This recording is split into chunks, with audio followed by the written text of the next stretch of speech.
चमार रेजिमेंट बहाल करे सरकार, नहीं तो होगा देशव्यापी आंदोलन। चरखी दादरी स्थानीय वार्ड 14 स्थित रविदास नगर में जिला स्तरीय चमार सम्मेलन का आयोजन किया गया। इसमें समाज के विभिन्न विषयों पर चर्चा सहित विशेष तौर पर चमार रेजिमेंट बहाल करने की मांग सरकार के समक्ष रखी गई। ऐसा नहीं होने पर देशव्यापी आंदोलन करने की बात वक्ताओं ने कही। सम्मेलन में मंच के माध्यम से संयुक्त रूप से रामनारायण चरखी, सुनीता गोलपुरिया, एडवोकेट सुंदर लाल जोरासिया ने कहा कि आजादी से पहले बनी हुई चमार रेजिमेंट को दोबारा से बहाल किया जाए, जो अंग्रेजों के द्वारा भंग कर दी गई थी। साथ ही साथ सरकार पदोन्नति में आरक्षण की बहाली करे, निजी क्षेत्र में आरक्षण की व्यवस्था की जाए तथा 85वां संविधान संशोधन लागू किया जाए। चमार समाज के लिए अलग से ऋण देकर उद्योग स्थापित करवाया जाए। परिवार पहचान पत्र फैमिली आईडी खत्म की जाए। इसके साथ ही आज सम्मेलन में अनेक सामाजिक विषयों पर भी गंभीरता से चर्चा की गई।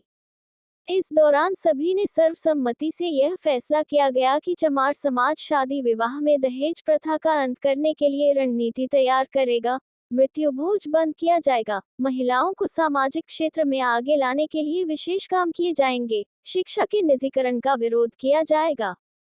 इसके अलावा मांग उठाई गई कि सरकार द्वारा स्वास्थ्य और शिक्षा सभी के लिए फ्री होनी चाहिए।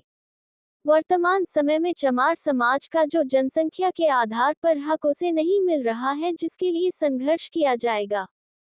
चमार समाज को जोड़ने के लिए और उनके खोए हुए हक को वापस प्राप्त करने के लिए 1 अक्टूबर से भिवानी से चमार जोड़ो यात्रा पूरे हरियाणा में निकाली जाएगी, जिसका मुख्य लक्ष्य समाज को एक सूत्र में पिरोने का रहेगा। इसके अलावा आगामी नवंबर महीने के दौरान जींद में चमारों की महारैली होगी। इसमें संघर्ष का बिगुल फूंका जाएगा। मैं सूबेदार मेजर सत्यवीर सिंह, गांव नंदा, जिला चरखी दादरी, आपको ये बताना चाहता हूं कि इस सम्मेलन का मुख्य उद्देश्य इस चमार समाज को एकत्रित करके और चमार रेजिमेंट एक 1943 में 1 मार्च 1943 को अंग्रेजों द्वारा स्थापित की गई थी और उसने सेकेंड वर्ल्ड वार के दौरान में 8 लड़ाइयाँ लड़ी और 8 लड़ाइयाँ लड़ने के बाद में अंग्रेज सरकार ने जो हमारी आज़ाद हिंद फौज है उसके साथ उसको लड़ने का आदेश दिया।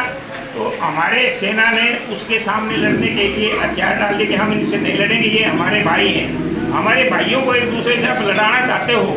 तो उन्होंने सुभाष चंद्र बोस की सेना का स्वागत कर दिया और उनके साथ मिल गए। बचे हुए जो लोग थे उनको अंग्रेजी सरकार ने जेलों में डाल दिया, कैद कर लिए गए। उसके बाद में अगस्त 1946 को अंग्रेजों ने द्वितीय विश्व युद्ध खत्म होने के बाद 45 में 46 के अंदर में उस चमार रेजिमेंट को डिसबैंड कर दिया गया। इस समय चमार को जो बेरोजगार घूम रहे हैं युवा पीढ़ी, उनको रोजगार नहीं है। इसको दोबारा से बहाल करने के लिए ये सम्मेलन, इस सम्मेलन का आयोजन किया गया है।